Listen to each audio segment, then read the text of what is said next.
You're watching someone speak. Their mouth forms the sound, ga, but the audio you hear is ba. Suddenly, your brain swears it heard da. This auditory illusion is the McGurk Effect, a powerful and easily proven demonstration of multisensory integration. McGurk Effect. It proves that what you see can, quite literally, override what you hear. But why does our brain trust our eyes more than our ears? We are analyzing the perceptual data to decode exactly how and why the brain hacks its own hearing. This phenomenon is not a party trick. It is a fundamental window into the architecture of human perception.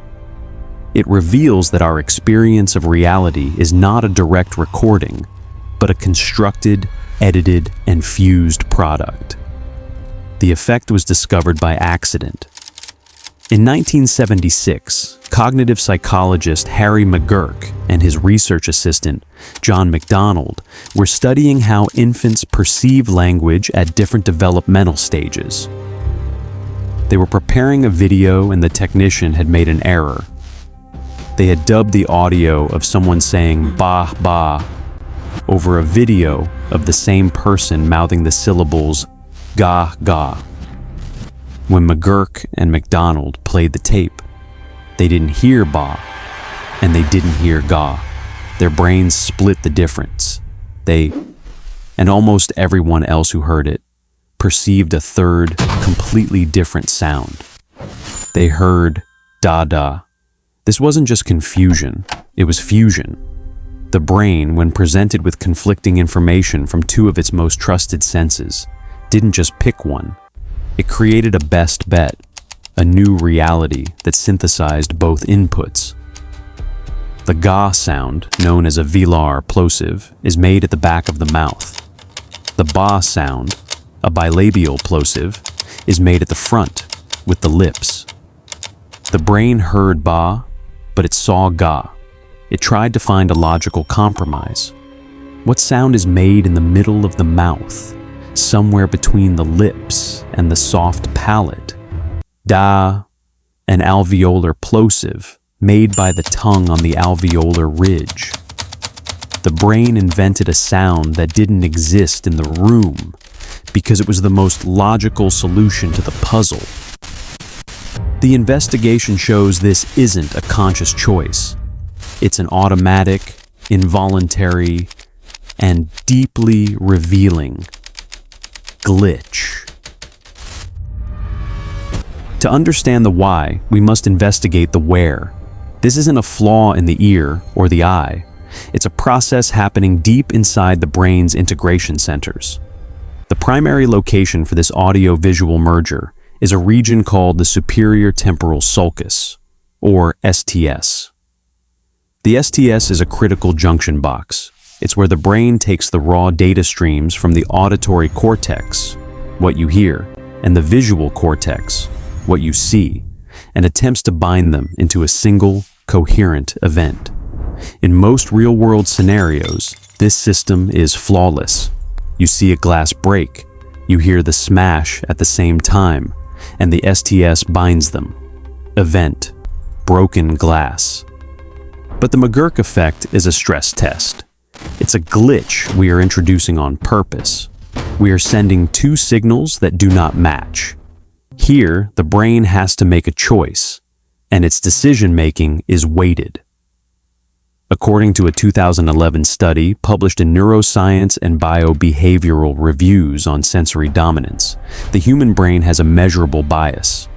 When it comes to perceiving speech, vision often wins. The brain trusts the eye over the ear. Why? The answer is data fidelity. Audio signals are vulnerable. They can be distorted by distance, echoes, or competing background noise. Think of trying to hear someone in a crowded, loud room. Your hearing is compromised. Visual information, specifically the movement of someone's lips, is often perceived as a more reliable, higher fidelity signal. It's less prone to distortion. Your brain has learned, through evolution and experience, that seeing is believing. especially when the audio is ambiguous. So, when the STS hub receives the GA visual and BA audio, it runs a rapid calculation. It listens to the ambiguous BA sound, but sees the clear, precise GA movement. The visual data overwrites the auditory data. The brain doesn't just ignore the BA sound, however. That's what makes the effect so strange. It fuses them. This is known as perceptual fusion. The brain creates a best fit perception. The visual GA and the auditory BA are combined, and our consciousness is presented with the DA compromise. This effect is incredibly robust. Research published in PsycInfo confirms that even when a participant knows they are experiencing the McGurk effect, they cannot consciously stop it. You can know the audio is BA, but your brain's automatic processing, the deep, involuntary function of the STS, continues to report DA. It's a glitch that is hardwired into the system. This tells us something profound. Our perception of the world is not a negotiation. It's a dictatorship, ruled by the brain's ancient, automatic, and invisible integration systems. The investigation concludes that the McGurk effect is not a glitch in the pejorative sense. It is not a flaw. It is a feature. It is the result of a system designed, not for perfect accuracy, but for functional coherence. Your brain's primary mission is not to be a perfect scientific instrument. Its mission is to build a single, unified, and believable reality that allows you to operate. If your brain presented you with two separate realities, a visual world and an auditory world, the conflict would be paralyzing. The McGurk effect is the fix. It's the brain's powerful and aggressive error correction. It forces a consensus. It proves that we are not passive observers.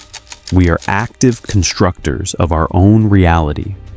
Our brain is constantly editing, overwriting, and fusing data before it ever reaches our consciousness. We don't just see the world, we create it, millisecond by millisecond. The brain is not a perfect machine, but it is a rational one. We have closed the file on the McGurk effect, but the archive is still open. There are countless mind glitches left to decode. Comment below with the phenomenon you want us to investigate next. Subscribe and help us build the archive.